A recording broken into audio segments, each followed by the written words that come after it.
All right, joining us today on Pirate Radio Live from the North Texas Eagle, it's JD Davis. JD, how you doing, man? Good, man. Thanks for having me on. Excited to talk some football. Yes, sir. I want to go ahead and get started with just the season as a whole this past year. Uh, I figured North Texas would be good, but if you told me they'd be in contention for the playoffs, if you told me they'd be the number one offense in the country, that would be surprising. Were you surprised by how successful this team was? Yeah, for sure. I mean, it definitely exceeded expectations.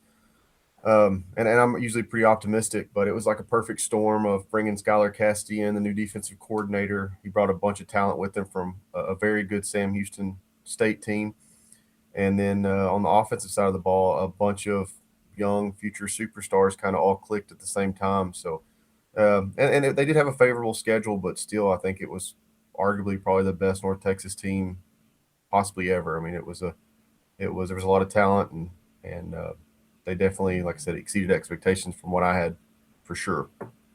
Yeah, and when you have such a successful season, East Carolina is seeing this well. You see those symptoms of success. You lose a lot of players. Eric Morris and Drew Mestamaker going to Oklahoma State. What is Oklahoma State getting in those guys? Future superstars, I feel like. I mean, I think Mestamaker and Hawkins at one point, I think it was the Navy game. I was in the end zone and I took a picture of them. Uh, Drew was about to snap the ball, and I'm like, those are two guys that are going to play on Sunday. I really believe it. I mean, just watching them and the talent they've got and the type of kids they are, I think they will be superstars. Now, I don't know how their game's going to translate to the Big 12 next year, but I think by the time it's all said and done, I think they're going to have very solid careers. Now, like I said, I think both of them will be playing on Sunday with Drew and Caleb both. Yeah, and Oklahoma State in a bit of a hole these last two seasons. I don't even think they won a conference game. What? How long do you think it'll take Eric Morris to turn that thing around? When he came to North Texas, it was a 3-year turnaround, and I mean, he took over a team that went to the conference championship in Conference USA the year before. But I don't think it'll be next year. But I think with the amount of talent that they took from North Texas, I mean, took virtually the whole staff. I think they ended up taking 25, 30 players. I think it's going to speed up the process. I think I was an Oklahoma State fan. I think 6, 7 wins next year would probably be where I see it at. But then the next year, I think they should be, battling for a conference title in the Big 12. They may exceed expectations again. They did this year, but I don't know how all that talent translates in one year because I've just been kind of viewing it a little bit. Obviously, North Texas had a ton of turnovers, so I haven't been able to keep track of Oklahoma State as close as I want. But it looks like Oklahoma State, they were not a very good team, but they lost a lot of the good players they did have. So it's a completely rebuild up there as well as what we're going through at North Texas.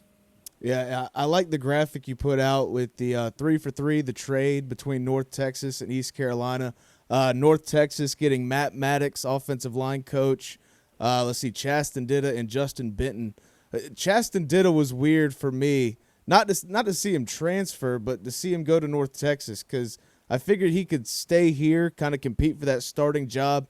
But then he's a North Texas kid. So, what do you think his role will be? You think he's probably going to be a backup, or do you think he has a chance to start at quarterback for North Texas? I mean, I think it will be a 3 quarterback battle. Chris Jimerson's coming back. That's a guy that I was surprised that they didn't try to take Oklahoma State. He's a talented guy. I think that if it wasn't for them taking Drew and him seeing kind of what the next 2 years there, um, I think he's going to get a clear shot to win it. I think Neil Brown's pretty high on him. I mean, he was one of the key pieces that North Texas worked really hard to retain. But then Taven Jackson coming from UCF. I mean, he was the guy that started in the Big 12 last year. Um, if I was a betting man, I would think that he's probably got a leg up just by the amount of games he's played. A little inconsistent last year, several interceptions, but um, I think coming down a level, I think will really benefit him. But then I think since it's a completely new staff, I think Ditto's going to get equal opportunities as the other two guys. I think it will be a legit you know 3-person battle, and I'm guessing maybe being a little homesick was part of the reason he came to North Texas, but Yeah. the staff being up front that hey, this is a completely new team. Everybody's starting off with a clean slate. You got to just as good a shot as everybody. And I mean, he played great in the bowl game, so that's it'll be interesting to see this spring how it all plays out. Yeah, and North Texas brings in Neil Brown, former ECU long snapper Alex Harper. He's diehard West Virginia fan. We have him on the show every Friday, and he says that is the worst hire made in college football this season. He hates Neil Brown, but obviously Neil Brown has had success prior to West Virginia. What do you think about the hire? I was actually on one of the Locked On Mountaineer podcasts. He was covering Oklahoma State, so I jumped on to help when they were taking all the North Texas guys. And I've learned with the West Virginia fans, they either love Neil Brown or they hate him. There's like Yeah. no in between. Like either he's the worst coach ever or he's the greatest guy ever. And North Texas, just hit a home run. And I didn't follow the West Virginia Neil Brown that much. My last recollection of him when was the New Orleans Bowl, when probably besides this last year's team was the second best North Texas team of all time. And Neil Brown's Troy team beat them by I think 20 points, and it wasn't even that close. I mean, they just manhandled them. So that was my last recollection of Neil. So I'm really hoping that North Texas gets the Troy version. I think it was 3 10-win seasons, a couple conference championships. But talking to people, some more of the optimistic West Virginia fans. I mean, I think he had a lot of things playing against him there. I think West Virginia is you know probably one of the harder jobs in the Big 12. Yeah. He got there kind of start of NIL, and I don't think that West Virginia really hit the ground running. So I'm excited to kind of see what the future holds. Everything I've heard so far from recruits to past players for him has been highly positive. He seems like a great guy, so I think he'll be easy to cheer for. But he definitely got his work cut out. Like I said, virtually the whole staff's gone. Virtually the whole roster's gone. So I mean, it's a completely clean slate. So I think they've done really good in the portal. He's made some good hires, but I think if North Texas fans are expecting to be back to 11, 12 wins next year, I think that's not really realistic expectations at this point. Yeah, and in the American, you're going to see a lot of your impact players, your best players get poached. We've seen, I think, 8 or 9 guys go to power conference schools so far in the portal. How has North Texas done getting players in? Really good. I mean, I think the donors and the school has really stepped up. I think after this season, North Texas really saw kind of what could be here at North Texas. So I think we're working with either double, maybe nearly triple of what we had in NIL. But Neil, one of the downsides I thought when they hired him was, you see these guys kind of like Eric Morris. You hire a coach that's on a team, he brings his staff, he brings his roster with him, and it's a quick fix. That was the one kind of downside was Neil was at Texas last year, so I knew he wasn't going to be able to bring the whole Texas staff over and wasn't going to bring influx of Texas kids. So I thought it kind of put North Texas behind the 8 ball, but the staff he put together, like we said, Matt Maddox from ECU, got Mike Blush, who was at California, hired a Texas State coach, a UTSA coach, you know, really threw out a wide net. So I think that's really helped them, ramp up this rebuild because you had a staff that had eyes all over the country and saw a lot of football last year, was at a lot of practices. And I really think they've done a good job. I mean, I've been surprised with some of the hires. I think the offensive line, last year's offensive line was probably one of the better offensive lines in North Texas history. But, the pieces they've added, I don't know how they'll come together, but on paper, it looks like that could be improved room. The defense added some key pieces in the secondary. I mean, they've added a lot of guys that's, had, Big 12 playing time or Power 4 playing time. So it's exciting. Like I said, on paper, there's still some positions that, have a lot of, holes, but I think they've added 41 guys and I think it's been about 10 days. So it's been a pretty fast rebuild, reload, whatever you want to call it. It's been fun to track and try to keep up with, but I've been doing a lot of refreshing on Twitter the last 2 weeks. I'm kind of ready for this spring semester to start and be able to take a break and get ready for spring football.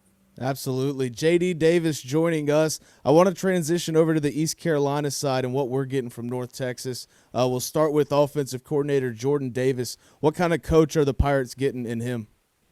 A great guy. I mean, I think he was ready to kind of branch out and get it, kind of start his own coaching trajectory. I know he was with Eric a lot of years. Eric's obviously one of the best offensive minds in the country. I don't know how much he called plays last year. I figure it's more than just a bowl game. I know the bowl game was all him, but some of the blowouts last year, I'm sure he called some plays along the way. But I would say that the thing that I'm most sad to seeing him leave, the thing that makes me the most sad is, like I said, we weren't, top of the food chain as far as NIL, but this staff between him and Juan Soto, they did such a good job of evaluating that the whole staff did evaluating guys, finding guys under the radar, and last year our two leading receivers were Wyatt Young. He was a high school quarterback, and Cameron Dorner, who came from I think Division III Shepherd school I'd never even heard of, and both of them, almost eclipsed 1,000 yards and 18 touchdowns between them. So I think that's and I figure East Carolina probably got a little more NIL to work with. So being able to see what he did with towards the lower of the conference to go to East Carolina, I think that should be exciting for Pirates fans. I think that that's that, and I would say the biggest accomplishment for him, in that wide receiver room is they were at North Texas for 3 years and they had three different leading receivers. Obviously, they had three different leading passers and rushers as well, but they were, we lost our top receiver every year in the portal and they were able to go out and replace them. And the production actually got better each year. So I think that's a testimony to their evaluation skills and also development. I want to move to Ashton Gray now. He had a big bowl game, 152 yards, 2 touchdowns. He wasn't the primary back at North Texas, but what have you seen from him this season? What kind of player is he? Yeah, that's a kind of going back to that evaluation thing. He was actually at a smaller school in Arkansas and played a lot of quarterback in high school, and moved him to running back, Patrick Cobbs. And I would say he's probably one of the guys that North Texas fans hated to lose the most because he was kind of one of those fringe guys. Like, can we keep him? And seeing him go to a conference, conference mate, conference rival, whatever you want to call it, it stings for North Texas fans. But I think he's a young guy that's got a lot of talent. I think that running back room was deep this year. Obviously, Caleb Hawkins probably one of the best running backs in the country. Yeah. But he slowly, from week one, I think he started off probably fourth, fifth on the depth chart to, you saw in the bowl game he was the primary backup. So I think super young kid, so only getting better. And like I said, still young in his running back career. Like, there was a lot of quarterback, I think, was his primary position actually in high school. So a lot of growth still there. So I think he's the Pirates got a good one, and I don't see why he doesn't have an exceptional career moving forward. Yeah. Lastly, Landon Sides, Chandler Honeycutt, one of our salespeople here. I think Landon Sides is his favorite guy coming out of the portal. What has he done for North Texas this last season? Yeah, Ashton Gray hurt North Texas fans, but I'll say probably Landon Sides hurts the most because he was actually Eric's first commit when he got the job. Only had one offer, out of high school, Incarnate Word, but I mean he grew up 2 minutes from Dacu Stadium in Denton. I mean he was a Denton guy, and really, I mean we hate to see Ashton Gray, but I mean I thought if I would have put money at the end of the season, I figured Landon Sides would be the top returning receiver just because of those Denton roots, but you don't blame the kid. He's been in Denton, his whole life. Wants to his last year of college, going out and venturing out a little bit and getting out of the state of Texas, getting out of Denton. But super fast, electric wide receiver, and since he knows the system, he's been in it, his whole college career. I can, he stays healthy. I could easily see him, leading the team. I mean, in receptions and in possibly yards. I mean, that was a stacked receiving room this year. Ended up fourth on the team. I think it was 34 receptions, almost 450 yards. But super fast kid. If he gets the ball and gets in open space, he's really hard to catch. So I think, like I said, knowing the system and being able to come there, I think he should hit the ground running and could be a key part for y'all's offense next season. Very nice. JD Davis joining us. Before we let you go, the Pirates and the Mean Green will meet on the hardwood at some point this season. How is North Texas done basketball-wise?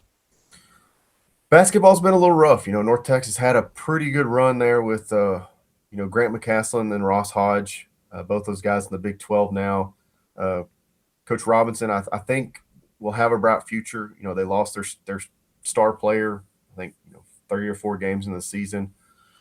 So, it's been a rough go. It seems like they've played, the good teams close, and they've played, bad teams. They played their worst basketball, but kind of starting to see, glimpses of them turning around. So I, I don't think they'll be, battling for a conference championship in the tournament this year, but I do think that, you know, year one, it's been a rough go, but I think they're still a decent basketball team. They struggle rebounding, struggle shooting. And when you struggle with those two things, it makes for an ugly brand of basketball. But they play really good defense, so that's kept them in some games that they shouldn't have been in. But at the same time, there's been some games that they lose by 2 or 3 points and they miss 15 free throws. So it's been a tough watch so far. But like I said, I think Coach Robinson had a lot of success at Cleveland State. Made a good run in the NIT before he came to North Texas. So I think he'll get it turned around. I really do.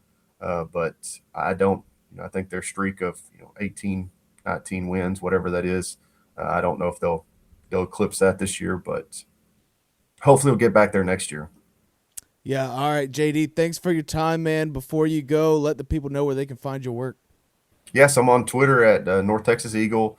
We've got the North Texas Eagle Patreon. A lot of free content on there. We do podcasts. We've got stories. Keep up with recruiting. Try to keep up with all the American Conference, what's going on. But yeah, it's pretty much if you like Group of Five football. We do a little bit of basketball, but it seems like football's turning into such a year-round thing now with the portal and coaching changes and everything else that we try to venture into basketball, but football does take up most of our time. So if you're a fan of Group of Five football, definitely check it out. All right, JD. Thank you, man. We'll get up with you down the road. Thanks, man.